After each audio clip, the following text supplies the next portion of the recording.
Apakah pneumonia itu berarti adalah COVID-19 atau tidak, dok? Jadi pneumonia itu merupakan penyakit yang disebabkan oleh beberapa virus, bakteri, ataupun proses inflamasi karena autoimun misalnya. Nah, COVID-19 ini adalah salah satu dari virus yang menyebabkan pneumonia. Gitu. Jadi peradangan apapun disebabkan oleh apapun itu mengenai paru-paru namanya pneumonia.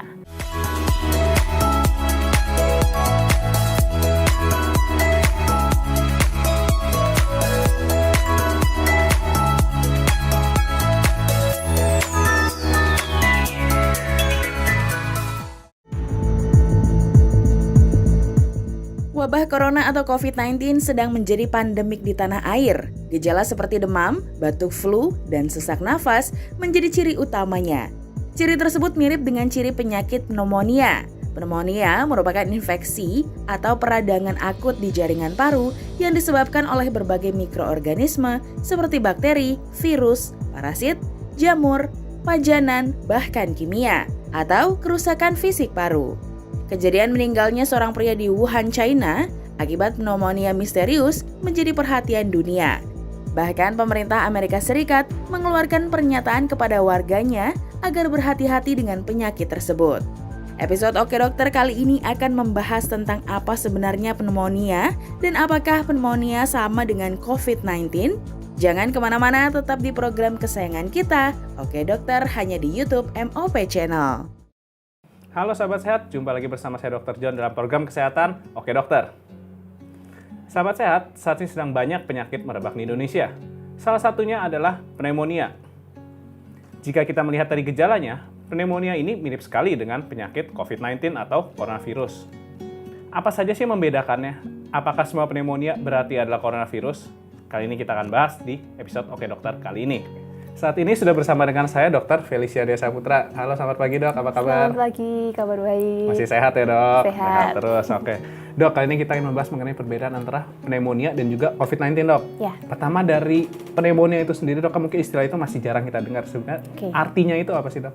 Jadi pneumonia itu merupakan keadaan di mana ada peradangan pada jaringan paru-paru. Jadi itu namanya pneumonia. Oke, berarti ada peradangan itu sendiri pada paru-paru sendiri itu ya. Untuk peradangan seperti itu, biasa gejala itu yang kita lihat apa sih dok? Gejalanya yang paling sering sebenarnya adalah demam pertama kali. Demam disertai dengan batuk, pilek. Kemudian jika sudah terkena dalam paru, berarti kan ada cairan di paru-parunya karena proses inflamasi, proses radangnya itu sendiri ya. Jadi disertai dengan sesak juga. Jadi demam, batuk, pilek, sesak. Oke, berarti ada 3 gejala itu, bisa demam, batuk pilek, dan juga sesak. Nah, sahabat sehat, jika kita lihat dari 3 gejala itu kan mirip sekali ya dengan gejala virus corona. Nah, sebenarnya apa sih membedakannya dok? Apakah pneumonia itu berarti adalah COVID-19 atau tidak dok?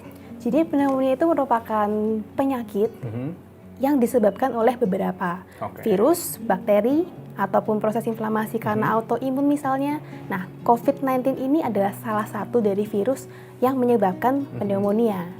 Gitu. Jadi peradangan apapun disebabkan oleh apapun itu mengenai paru-paru namanya pneumonia. Oke, berarti pneumonia itu hanya sebuah istilah atau sebuah nama penyakit. Betul sekali. Sedangkan COVID-19 adalah penyebabnya. Iya. Berarti itu dua berbeda ya dok ya? Berbeda. Oke. Betul.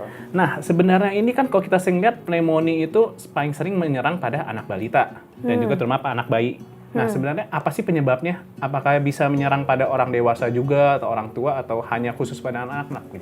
Jadi sebenarnya yang rentan terinfeksi pneumonia bukan hanya balita aja, tapi yang paling rentan adalah balita, lalu lansia, dan orang imunokompromis atau yang infeksinya imunnya itu kurang baik. Kenapa itu rentan dok mereka itu?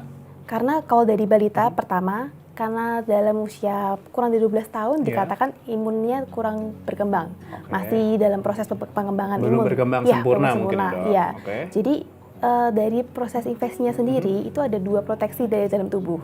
Pertama dari proteksi mekanik, yaitu anatomi kita dari hidung, paru-paru. Nah, pada balita ini refleks batuknya pertama belum begitu terbentuk. Pertama itu. Kedua dari proses pembersihan mukus atau sekretnya, mukus siliari refleks kita bilangnya, itu belum terlalu sempurna juga pada balita. Dan sistem imunnya belum terbentuk secara sempurna. Jadi kira-kira mungkin baru 50% dari orang dewasa misalnya. Sehingga ini memperlambat proses dari infeksinya. Jadi infeksi sudah terjadi, prosesnya agak lambat, jadi infeksinya sudah menyebar dulu. Baru ada gejalanya atau autoimunnya baru muncul. Iya, betul. Ya. Berarti memang dari balita itu karena sistem imunnya itu masih sedang dalam perkembangan ya, Dok. Iya, Berbeda dengan orang dewasa seperti yang umur 20-an, usia remaja pun juga sudah lebih baik tentunya dibanding dan balita. Dan lagi balita kan juga susah ya mau bicara, saya ada keluhan sesak, saya ada keluhan apa. Jadi itu lebih susah untuk diagnosanya.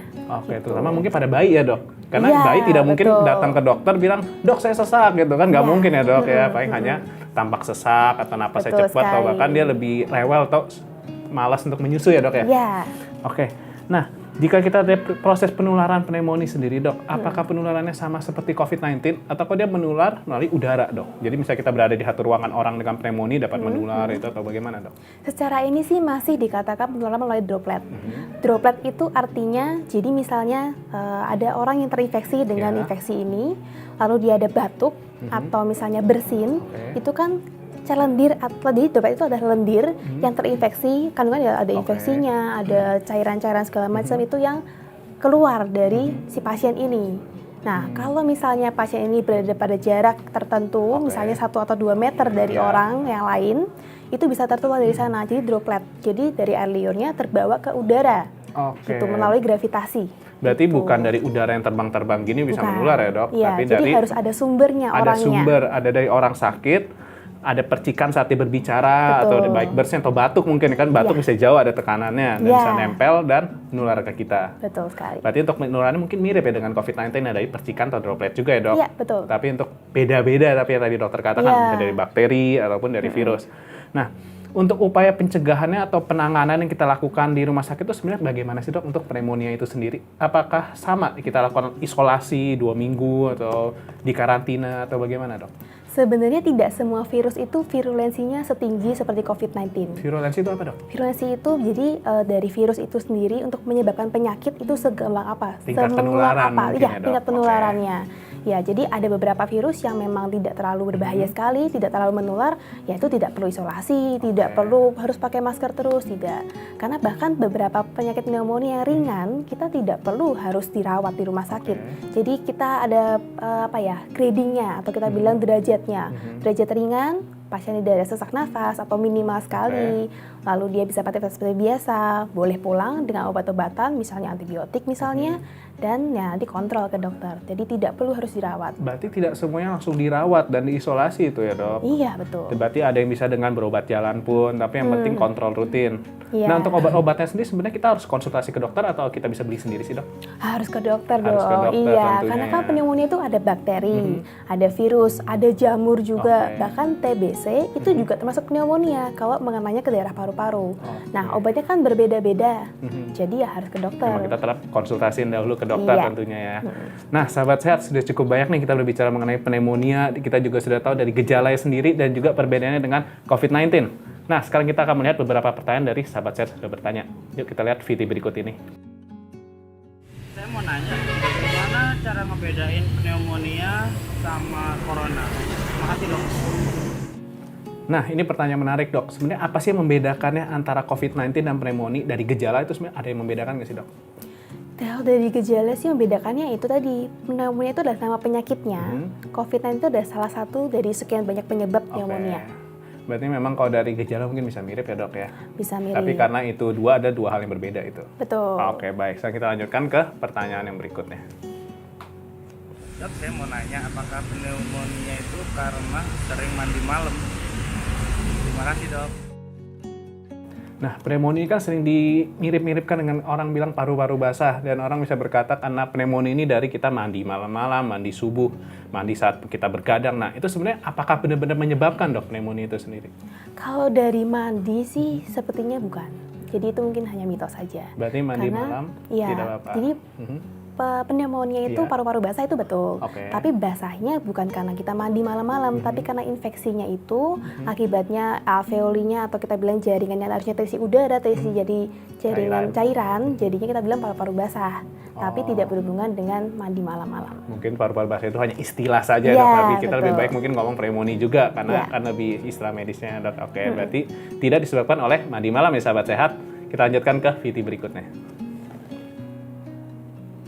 Dok, saya mau nanya, apakah pneumonia hanya bisa dideteksi lewat tes lab? Terima kasih, Dok. Nah, ini sebenarnya bagaimana sih dok? Apa yang dilakukan dokter saat kita mendiagnosa suatu pneumonia? Apakah kita harus memeriksa lab, memeriksa ronsen, terus pemeriksaan seperti apa dok yang dilakukan? Jadi sebenarnya diagnosa sendiri itu ada diagnosa pasti dan diagnosa kemungkinan diagnosa. Oke, baik. Jadi kalau kemungkinan diagnosa itu kita rentetan. Jadi dari anamnesa kita tanya gejalanya apa saja. Kemudian lalu kita periksa ronsen, misalnya ronsen dada, lalu CT scan.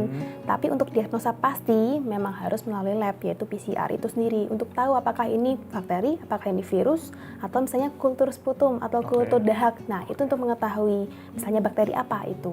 Jadi kalau diagnosa pasti harus dari lab. Harus dari lab. Berarti jika memang kita sangat ingin tahu nih apa bakterinya, apa nama bakteri atau nama virusnya, kita harus pemeriksaan lab. Seperti tadi dokter katakan PCR itu ya dok. Mungkin itu pemeriksaannya juga lebih lama dan juga tidak semua klinik bisa, atau bisa di fasilitas seperti puskesmas saja dok? Tidak semua klinik bisa mengambil spesimennya itu dan mempunyai bahannya untuk mengeceknya. Berarti memang ada tempat lab khusus ataupun rumah sakit ya dok? Ya. Oke, baik. Nah sahabat sehat, sudah cukup banyak kita berbicara mengenai ada COVID-19, pneumonia, dan juga kita sudah menjawab beberapa pertanyaan dari sahabat sehat bertanya. Nah dari Dr. Felicia, apakah ada saran untuk sahabat sehat yang sudah menonton? Yang penting dalam kasus seperti ini kita jangan panik, tapi tetap harus waspada, cuci tangan, jaga kebersihan. Kalau memang sakit, gunakanlah masker. Kalau tidak sakit, masker tidak terlalu efektif sebenarnya, karena penularannya pun bisa lewat apapun selain dari mulut dan hidung, dari mata juga bisa. Jadi intinya jangan panik, tetap jaga kesehatan dan kebersihan. Oke, terima kasih Dr. Felicia untuk sarannya. Sama-sama. Nah, sahabat sehat, jangan lupa like video ini, share video ini ke semua teman-teman kalian dan juga orang yang kalian kenal, terutama yang membutuhkan informasi menarik ini. Dan jika kalian ada pertanyaan atau topik ingin kita bahas pada episode selanjutnya, tuliskan pada kolom komentar di bawah ini. Dan jangan lupa juga subscribe terus MOP Channel dan klik tombol lonceng untuk selalu update dengan informasi kesehatan terbaru. Saya pamit dahulu, saya Dr. John. Saya Dr. Felicia. Sampai jumpa kembali.